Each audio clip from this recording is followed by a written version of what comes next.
So ఇప్పుడు వచ్చేసి బగారా రైస్కి నేను మొత్తం ఆనియన్స్ ఫ్రై చేసేసుకున్నాను, జింజర్ గార్లిక్ పేస్ట్ ఫ్రై చేసేసుకున్నాను, గ్రీన్ చిల్లీస్ వేసుకున్నాను, హోల్ స్పైసెస్, సాల్ట్ వేసి అయితే కుక్ చేసేసి పట్టేసుకున్నాను.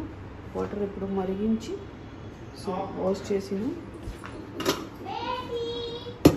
సో ఇక్కడైతే బాస్మతి రైస్ మంచిగా వాష్ చేసేది పెట్టుకున్నాను. ఇందులో basmati rice and this is masoor dal bagara rice కోసం. సో ఇక్కడ అయితే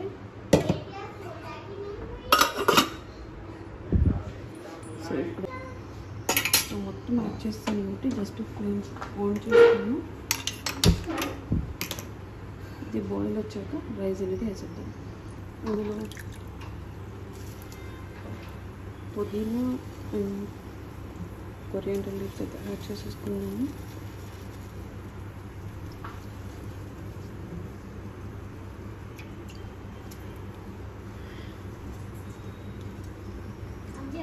కొంచెం అయితే కర్రీలోకి పెట్టుకున్నాను.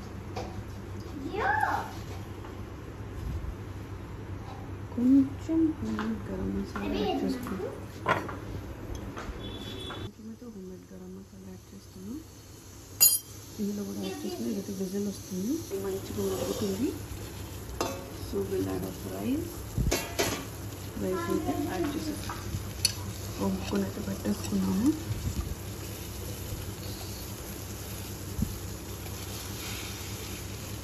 రైస్ మొత్తం యాడ్ చేస్తాను. ఒకసారి మంచిగా కలుపుకుందాము.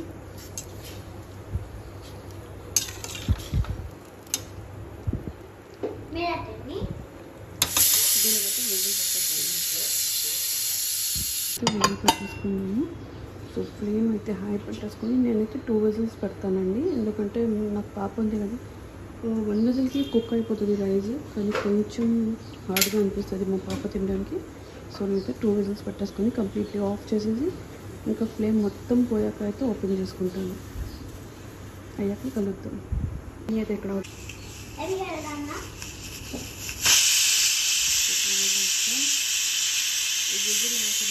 ఫ్లేమ్ అయితే కట్టేస్తాను. అయిపోయింది, ఫ్లేమ్ అయితే కట్టేసాను. ఇంకా ఇది ఇక్కడే పెట్టి ఉంచుతానండి, తీయను దీని మీద నుంచి. ఎందుకంటే కొంచెం వాటర్ ఏమైనా ఉన్నా కూడా ఆ హీట్కి అయితే కుక్ అయిపోతుంది. సో ఇదైతే మొత్తం కచ్చరా అయితే తీసానండి. ఇప్పుడు క్లీన్ చేస్తాను.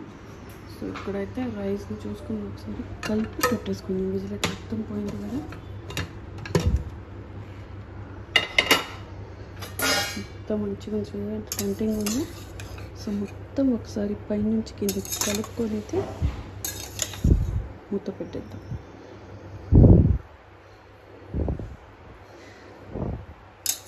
ఇలా చేస్తే తినేటప్పుడైతే సింగిల్గా వస్తుంది, లేకపోతే ముద్దలా అయిపోయి ఉంటుందండి. అందుకైతే ఇలా కలుపుకుంటాము. మంచిగా కుక్ అయిపోయింది కదా.